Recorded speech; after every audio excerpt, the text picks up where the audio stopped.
Okay, this is now trial lesson number 48, and we're going to cover 2 or 3 different things.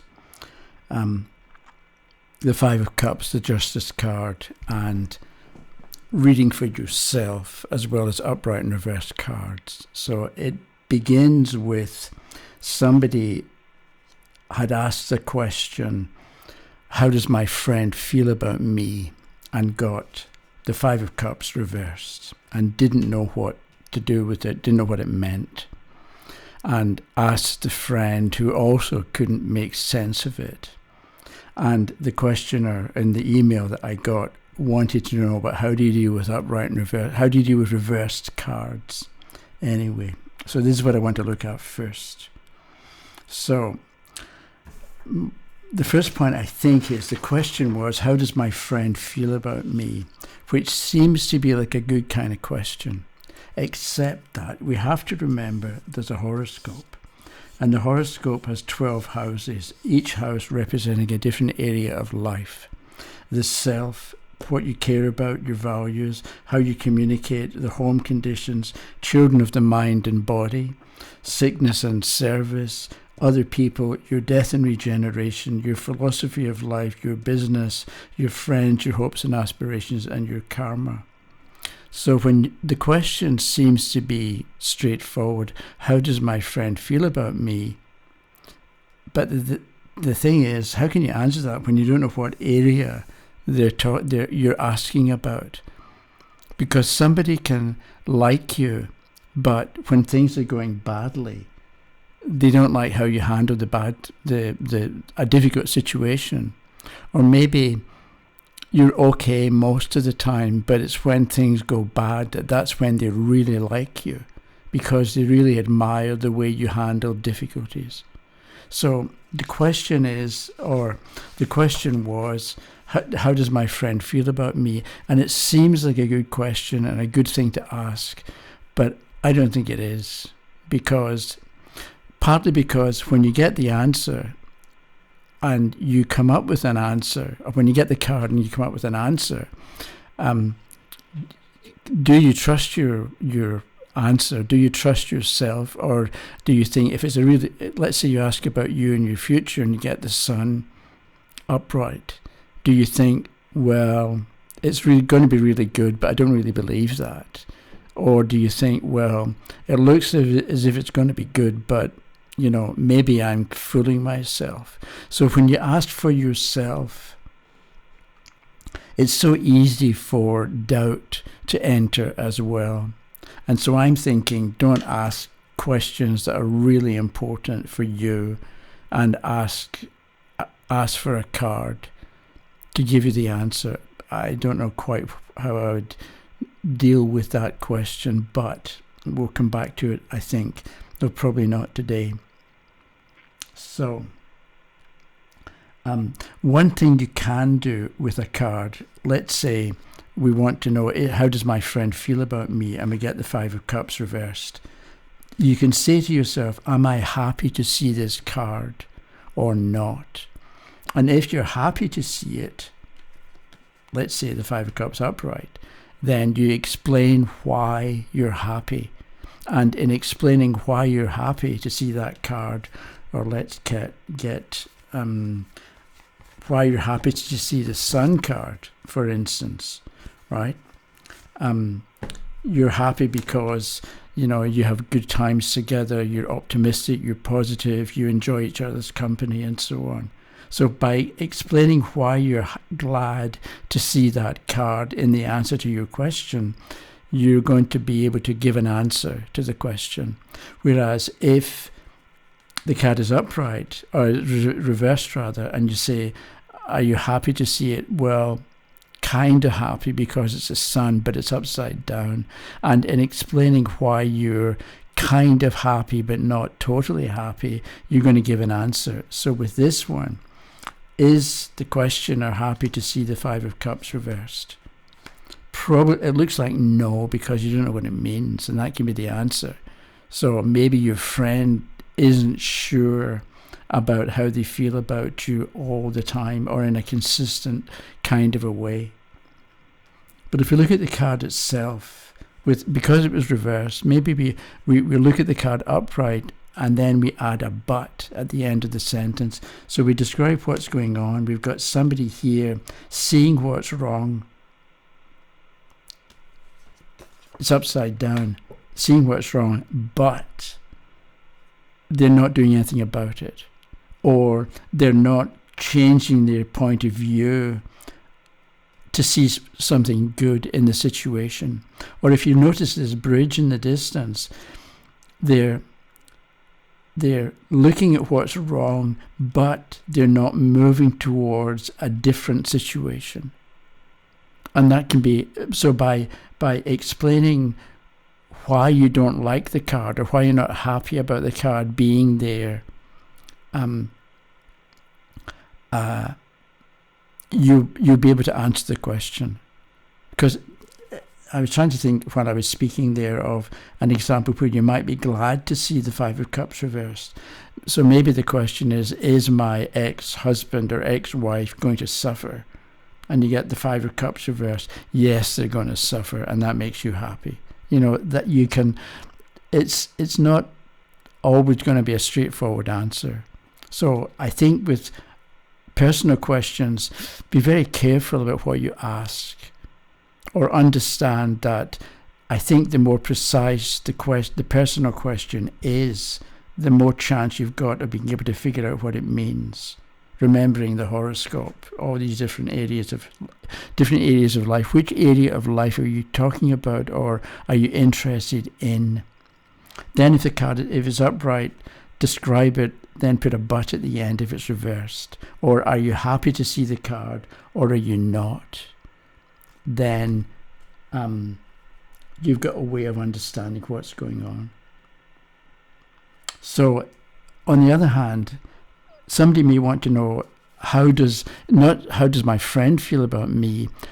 Let's say you're going for an interview for a job or some kind of new meeting. How does the interviewer or the examiner feel about me? And so you want to know, not just out of interest, but so that you can do something about it. Because if the interviewer, let's say you get the Empress upright, how does the interviewer feel about me during the interview? With the Empress upright, you can relax, because they're going to like you, they're going to welcome you, they're going to enjoy your company, they're going to have high opinion of your ideas, they're going to see you as balanced and harmonious and friendly and sociable, because it's the Empress.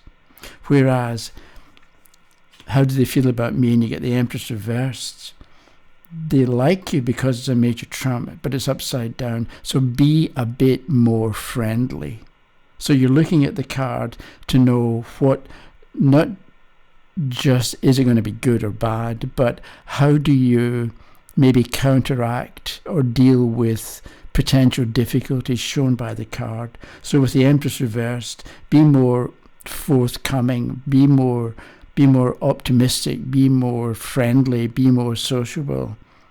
So depending on what the question is, maybe you bring in how you like to work with other people, or how you had a similar kind of situation in a previous job, and you found that by getting other people involved in the answer and making them feel comfortable or making them feel valuable, everybody benefited. Which is a bit like taking the Empress upside down and turning it around this way, so that you get the best of the Empress. But it's up to you being interviewed to let the examiner or the interviewer know that you know what they're talking about and you understand the question and you're going to do something about it. And the second point was Rosario had a dream. She left a comment. She had a dream that she was having an interview for a tarot reading job and she failed the interview. So now she's full of doubt. And I wrote back and said, maybe it's time to educate yourself. So start with lesson 1, but also buy my book. That's a plug for my own. That's this month's advertising. The link is in the description down below. Will give you details. But I also said, why don't you maybe pick a single card as step one for you educating yourself? And she wrote back and said she got the Justice card. So what do we do with it? So this is step one for Rosario to educate herself. So I'm telling you this. Ideally, you personally will have ideas about what she should do first, and you leave them in the comments so that I can read them and maybe comment, but also so that Rosario can read them as well and get ideas about what she maybe ought to be doing. But you look at the Justice card, and so it's like step one is relax, because we've got this, the scale is balanced. Where is it? Can't see it with the light reflecting. Okay, we've got the scale balanced here. And maybe that's step one. Find balance, find equilibrium, find harmony, then take action. Don't act before you're balanced. Can be the point of the Justice card coming up. So the question then is, how do you become relaxed? So maybe you learn to do deep breathing, or maybe you do meditation, and that can be Rosario's first step, is to get herself together, to physically relax before she even picks up cards. Or let's say she's going to do a reading for somebody. If she's not relaxed, then relax first, calm herself down, then she can answer questions. So I was thinking about this card, the Justice card, and my wife got a birthday card from her friend Wendy. And this is the card. And inside Wendy had stuck bits and pieces. That's the card. So it reads, the good fortune of being sensational. Susan. That's my wife's name. There's no place like Susan, okay? And then on the back here it says, who you work with makes a difference. So I'm looking at this card and I thought, it's a card. That's a card, Justice. And maybe what we do is we start making our own deck. Not the way that Ciro Marchetti that makes a deck where it's beautifully designed and drawn and coloured and so on. But maybe what we do is, and maybe what Rosario does is, first she gets a piece of paper, right, or a piece of card. So that's my piece of paper here. So that's my card for Justice.